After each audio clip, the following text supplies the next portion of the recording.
Bismillahirrahmanirrahim. Assalamualaikum warahmatullahi wabarakatuh. Alhamdulillahi wa bihi nasta'in wa ala umuri dunya waddin. Wassalatu wassalamu ala asrafil anbiya'i wal mursalin wa ala alihi wa ashabihi wa man ihtada bihudahu ila yaumiddin wa ba'du.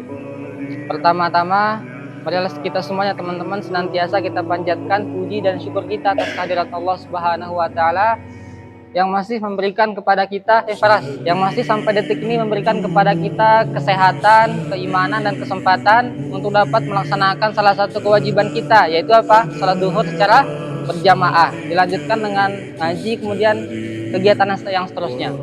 Kedua kalinya salat dan salam tak lupa pula kita haturkan kepada junjungan kita, kepada Rasulullah Muhammad sallallahu alaihi wasallam, pada segenap keluarga pengikut beliau hingga yaumul qiyamah. Nah, jadi teman-teman, ada beberapa hal yang perlu saya sampaikan pada kali ini terkait dengan masalah sholat, ya. Salah apa? Sholat. Jadi yang paling pertama teman-teman, yang perlu kita ketahui bahwasanya sholat adalah ibadah penentu. Sebagaimana sabda Nabi Muhammad sallallahu alaihi wasallam, "Inna awwala ma yuhasibu minal abdi yaumil qiyamah min amalihi sholatuhu." Ya, sesungguhnya amalan yang paling pertama akan dihisab nanti pada hari kiamat dari seorang hamba adalah apa? Sholatnya. Jika sholatnya baik, maka baiklah seluruh amalannya, dan jika sholatnya buruk maka buruklah semua amalannya. Artinya apa itu, Abdal? Artinya apa? Artinya apa hadis yang tadi? Kalau kita baik sholatnya, baik amalnya. Berarti secara garis besar teman-teman, intinya adalah wahyuda.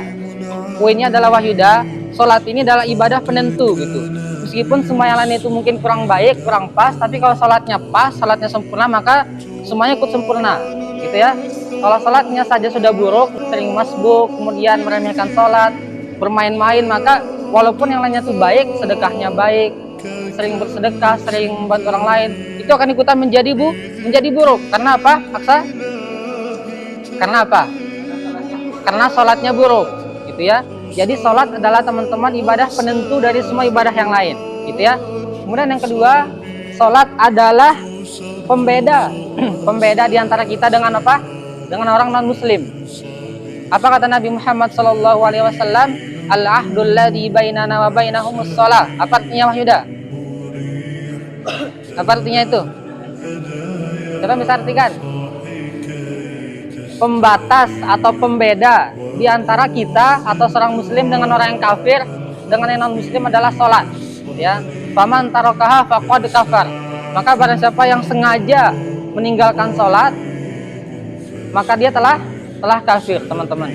Pernah saya mendengarkan salah satu kajian di YouTube, ya, di mana ada seorang jamaah yang bertanya kepada syekh di Timur Tengah, teman-teman.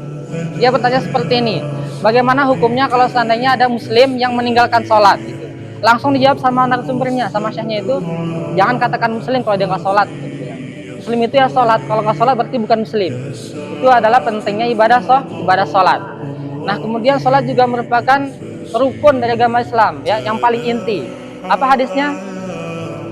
Siapa nama antum? Revan, ya? Sifan. Apa hadisnya Sifan? Hadisnya adalah bunyal Islamu ala khamsin.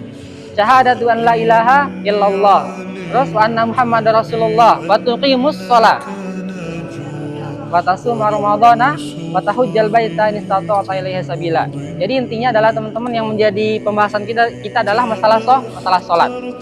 Nah, kemudian ketika sholat adalah suatu hal yang merupakan hal yang wajib, tentu ada pahalanya di situ, ya. Barek. BJ, apa pahala sholat yang antum ketahui, BJ? Apa pahala sholat? Ya, apa? Bilang masuk surga. Oke. Jadi teman-teman, Nabi Muhammad bersabda dalam hadis yang lain, dia ditanya oleh sahabat Abdullah bin Mas'ud. Ya, pernah dengar nggak? Pernah kan? Dia bertanya, ya Rasulullah, ayul a'malil afdal? Amal apakah yang paling utama, yang paling mulia? Ya. Maka Rasulullah menjawab, as-sholatu ala waqtiha. Apa artinya tuh? Yes. Sholat pada waktunya. Itu adalah amalan yang paling penting, paling banyak pahalanya adalah amalan yang sholat pada waktunya, yang masbuk, ya. Kita semuanya ini, ya, buat saya pribadi dan buat kita semua. Sholat pada waktunya, kemudian berbakti kepada orang tua, kemudian jihad di jalan Allah. Nah, kemudian pahala sholat yang lainnya teman-teman adalah apa tadi? Amalan paling utama apa? Sholat pada pada waktunya. Oke. Coba orang dua ini ke depan, masya Allah, kalian ini buat majelis sendiri di situ, ke depan, maju. Halo, suruh maju dia, Paras, maju ke depan, Paras. Oke, lanjut sedikit ya. Kemudian teman-teman, diantara keutamaan sholat yang lainnya adalah apa yang kita dapatkan ya, pahala kalau kita sholat, itu maksudnya, yaitu dalam hadis dari Abu Hurairah radhiyallahu anhu bahwasanya Nabi Muhammad bertanya kepada para sahabatnya ya, bagaimanakah kalau seandainya ada seorang di antara kalian yang memiliki sungai di samping rumahnya dan dia mandi 5 kali sehari di sungai tersebut, apakah akan tersisa kotoran sedikit pun? Maka para sahabat menjawab, tidak akan tersisa sedikit pun ya Rasulullah. Maka Nabi menjawab, demikian pula sholat ya. Kalau kita sholat 5 kali sehari semalam, maka sama artinya dengan kita membersihkan dosa-dosa kita. Maka kalau kita ikhlas sembahyang, kalau kita salat tepat waktunya dengan ikhlas, dengan mengharapkan pahala, maka bisa menghapuskan dosa-dosa kita, seperti itu ya. Nah, kemudian teman-teman, yang paling penting juga adalah kita tidak bisa menjamin salat kita sempurna. Apalagi yang banyak gerak-gerak ya, salat Allahu Akbar, perbaiki sarung. Siapa sering kayak gitu? Kemudian ada yang perbaiki rambutnya segala macam. Intinya teman-teman, gerakan yang tidak perlu ketika sembahyang itu bisa membatalkan sholat. Kalau kebanyakan gerakan yang tidak perlu itu, ya, Barek, silakan duduk Barek. Sehingga teman-teman kita tidak bisa menjamin sholat kita sempurna gitu. Pasti ada kekurangan. Mungkin pandangan yang seringkali kesana kemari, kemudian pikiran yang tidak fokus, hati yang lalai, itu bisa mengurangi pahala sholat, ya. Maka dari itu teman-teman, itu adalah pentingnya amalan sunnah. Pentingnya sholat-sholat sunnah untuk melengkapi pahala yang kurang dari sholat wajib, ya, sholat-sholat nafilah. Jadi sholat nafilah ini bisa mengganti ketidaksempurnaan tadi. Lanjutan hadis yang pertama tadi ya, Allah berfirman, manakah di antara hambaku, jika ada di antara mereka yang pahala sholatnya kurang, ya, maka lihatlah kepada amalan-amalan sunnahnya. Kemudian Aksa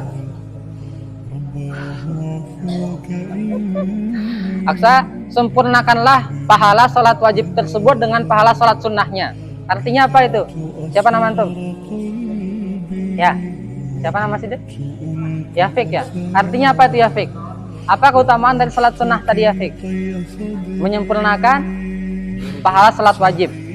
Ya, bisa menambal dari kekurangan-kekurangan yang ada pada salat wajib. Itu kelebihan dan keutamaan dari apa? Dari salat sunnah teman-teman. Ya, jadi makanya kita usahakan selalu kita laksanakan salat sunnah rawatib. Apa salat rawatib itu Akbar? Apa salat sunnah rawatib itu? Ya, ba'diyah qabliyah. Oke. Kemudian lebih rincinya BJ, Nabi Muhammad bersabda ya, barang siapa yang sholat rawatib atau sholat sunnah 12 rakaat ya dalam sehari semalam, maka akan dibangunkan baginya rumah di surga. Itu adalah keutamaan selain dari melengkapi sholat yang wajib. Jadi kesimpulannya Wahyuda, sholat sunnah ini ya bisa melengkapi kekurangan dari sholat wajib dan bisa juga pahalanya akan dibangunkan rumah di surga, seperti itu ya. Jadi teman-teman, jadi saya mengajak kepada saya pribadi dan kita semua untuk serius melaksanakan sholat pada waktunya dengan ikhlas karena Allah Ta'ala, kemudian dibarengi dengan sholat yang sunnah. Sholat rawatib, nama lainnya juga itu sholat nafilah atau sholat tatawu, itu sama ya, yaitu 12 rakaat, 4 rakaat sebelum zuhur, kemudian kapan lagi? 2 rakaat setelah zuhur, 2 rakaat setelah maghrib, 2 rakaat setelah isya, dan 2 rakaat sebelum subuh. 12 sholat nafilah atau 12 sholat sunnah rawatib. Bisa dipahami teman-teman? Oke, jadi saya pikir itu yang bisa saya sampaikan pada kesempatan kali ini. Harapannya teman-teman tetap sholat on time ya, tetap ke masjid pada waktunya. Usahakan jangan ada yang masbuk, saya juga.